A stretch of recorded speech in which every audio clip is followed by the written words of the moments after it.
Bonjour à tous, François Chasset, je suis dermatologue à l'hôpital Tenon. Je suis ravi de vous parler aujourd'hui d'actualité dans le lupus cutané. Ce topo va s'articuler en deux parties. Une première partie finalement assez clinique et une deuxième partie qui s'attaquera au principe de traitement de cette pathologie. Alors comme vous le savez, le lupus érythémateux systémique est une maladie auto-immune systémique pouvant toucher tous les organes, en particulier les articulations et la peau qui sont les plus souvent touchés. En cas d'atteinte de la peau, on peut parler de lupus cutané. Si on prend les derniers critères de classification de cette pathologie publiés en 2019, vous voyez que différents items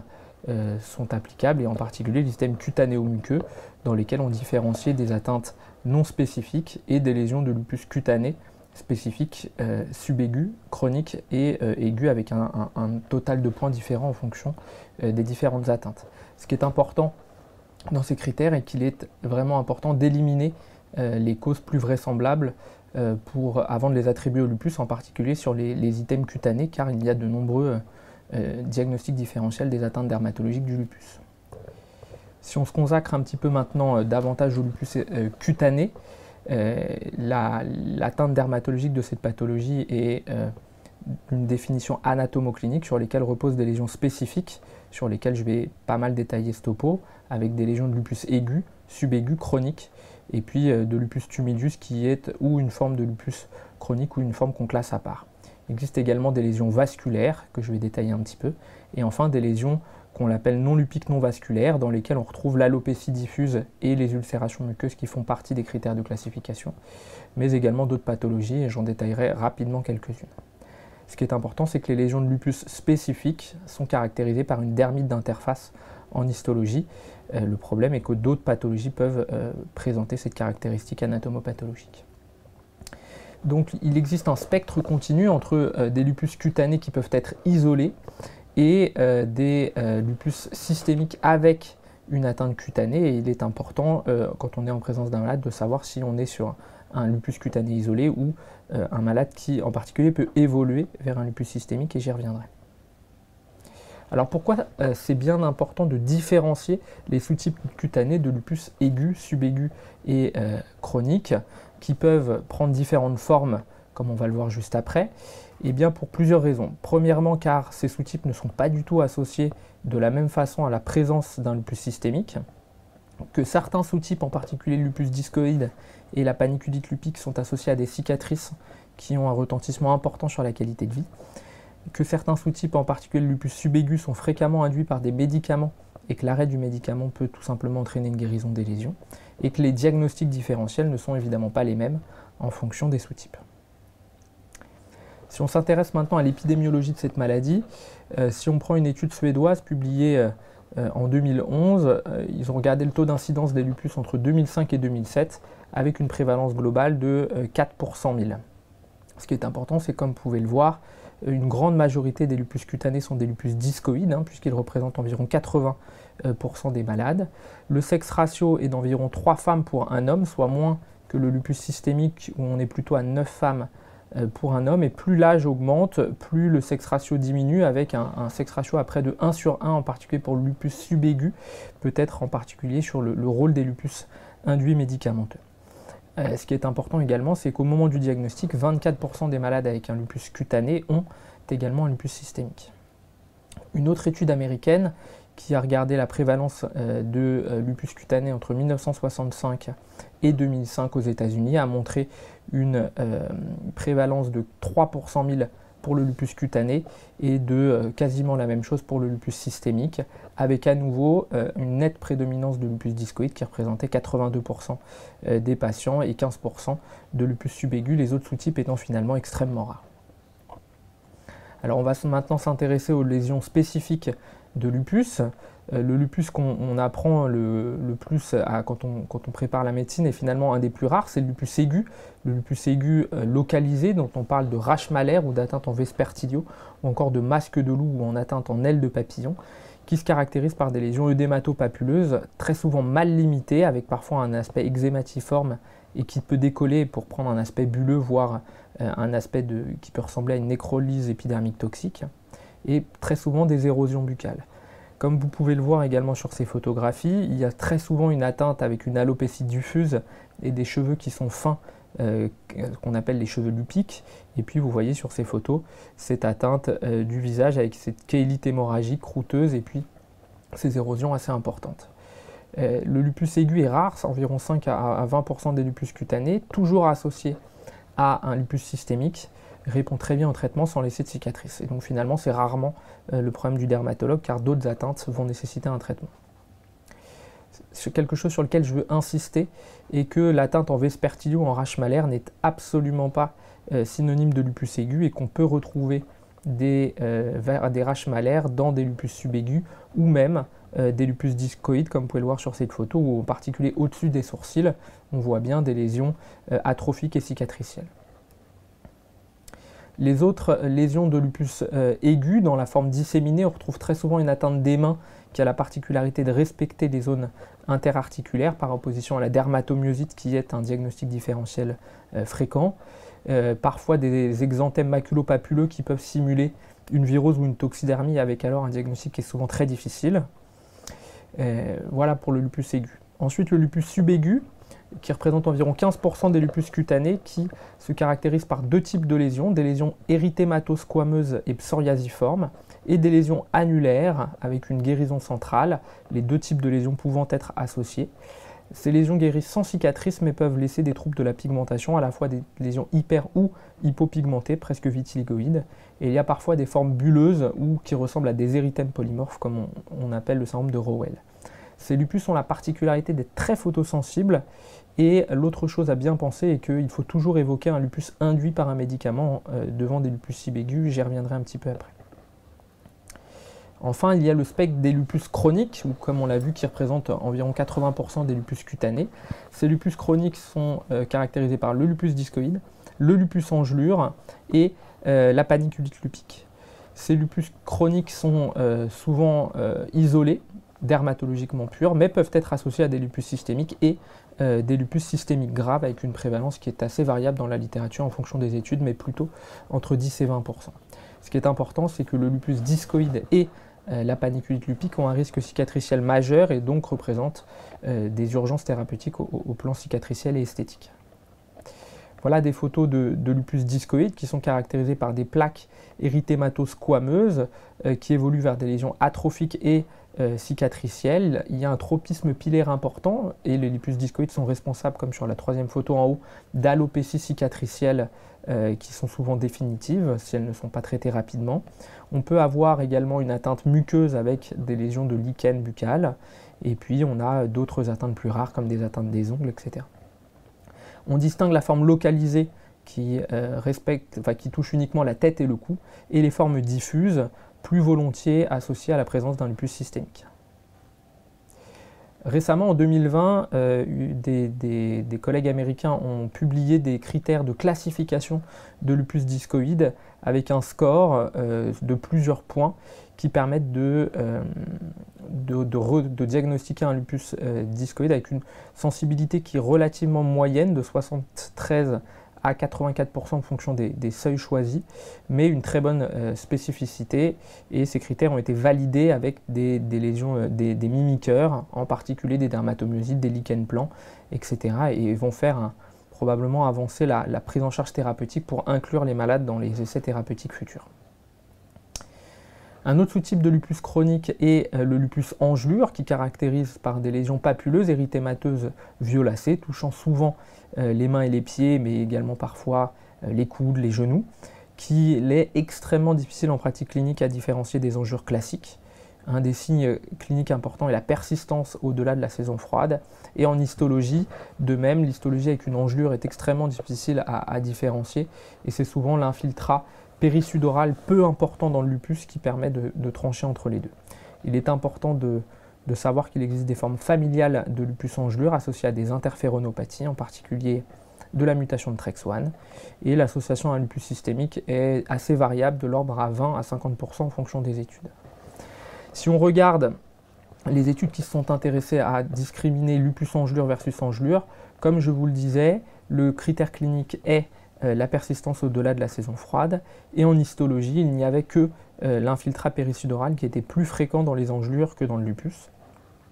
On s'était posé la question, plusieurs auteurs se sont posé la question de l'intérêt du marquage CD123 qui marque les cellules dendritiques plasmacytoïdes, qui pourrait être un bon marqueur. Malheureusement, plusieurs études n'ont pas montré de différence entre ces deux pathologies.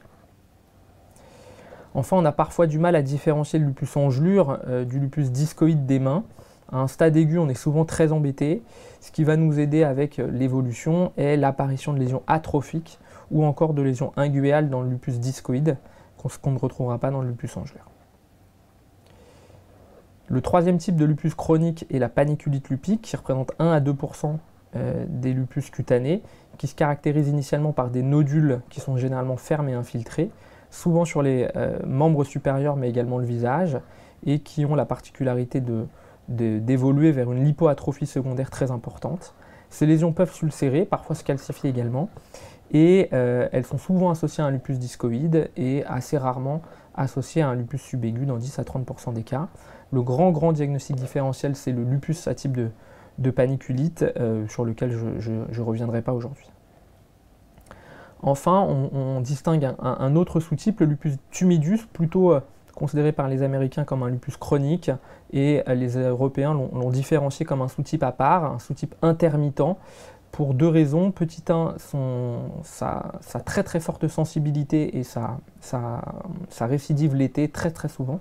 et sa très faible association avec des lupus systémiques, c'est quasiment jamais associé à un lupus systémique. Ce lupus tumidus se caractérise par des papules érythémateuses et infiltrées, annulaires dans 20% des cas, avec en histologie l'absence de dermite d'interface et très souvent des dépôts de mucine importants, un infiltrat dermique majoritaire, et c'est pour ça que certains collègues proposent d'appeler ce lupus le lupus dermique dans une autre classification.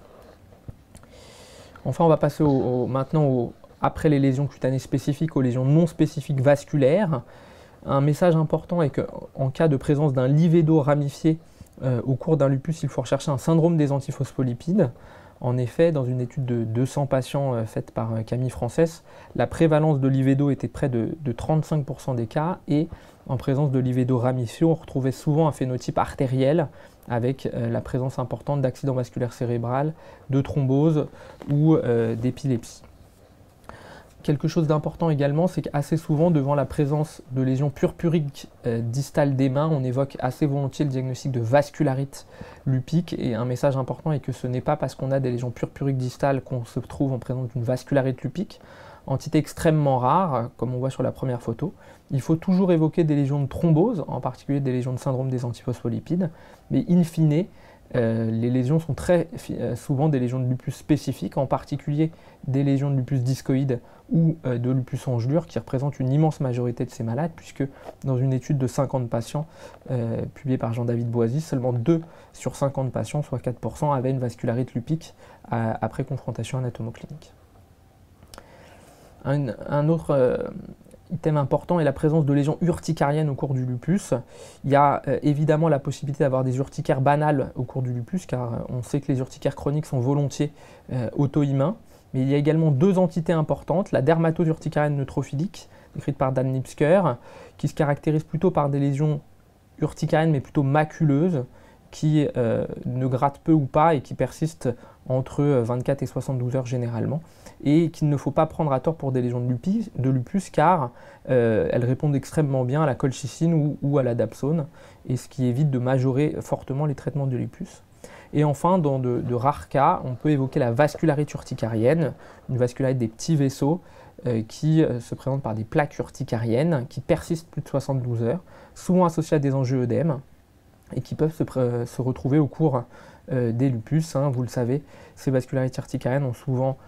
caractérisé par la baisse du C1Q et la présence d'anticorps anti-C1Q. Enfin, les lésions non spécifiques et non vasculaires, on distinguera le lupus bulleux neutrophilique, qui est une forme de lupus bulleux qui se présente par des lésions vésiculo-bulleuses, parfois regroupées en bouquets, souvent sur les zones photoexposées, qui, contrairement à certaines dermatoses bulleuses auto-immunes, ne guérissent sans cicatrice ni grain de milium et qui se caractérisent en histologie par une bulle sous-épidermique et un infiltrat neutrophilique abondant et souvent des lésions de vasculite et parfois une IF qui est assez polymorphe avec des dépôts d'IgG, d'IgM et d'IgA.